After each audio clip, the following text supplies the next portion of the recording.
escaños.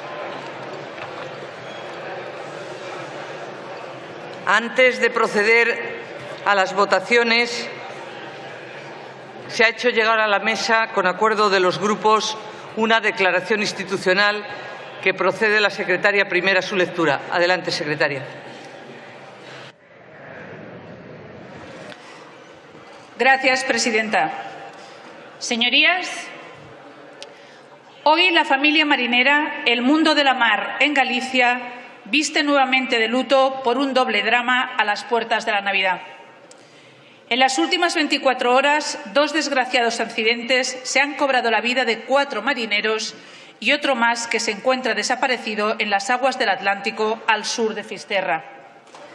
En la tarde de ayer, día 19, se producía el primero de los naufragios al hundirse el pesquero Sin Querer 2, con base en el puerto de Portonovo, perdiendo la vida 3 de sus tripulantes y encontrándose desaparecido otro de ellos. Cambados, la localidad pontevedresa de residencia de todos ellos, hoy guarda luto oficial y trata de trasladar el consuelo a sus familiares. Esta madrugada, un nuevo accidente volvía a conmocionarnos. A la salida del puerto de Malpica volcaba y se hundía el pesquero Silvosa, falleciendo su patrón y siendo rescatados sus otros 3 tripulantes.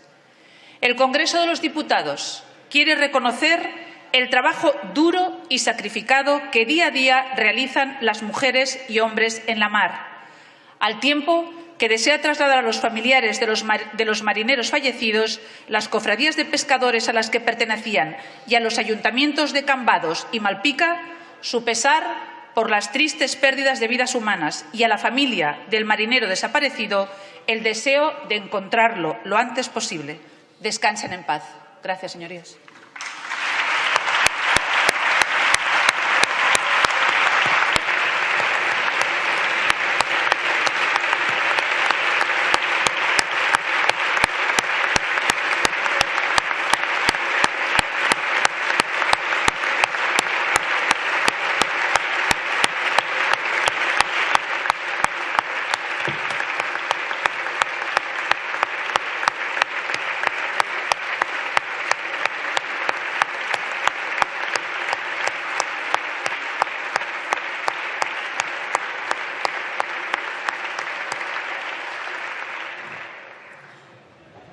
Muchas gracias.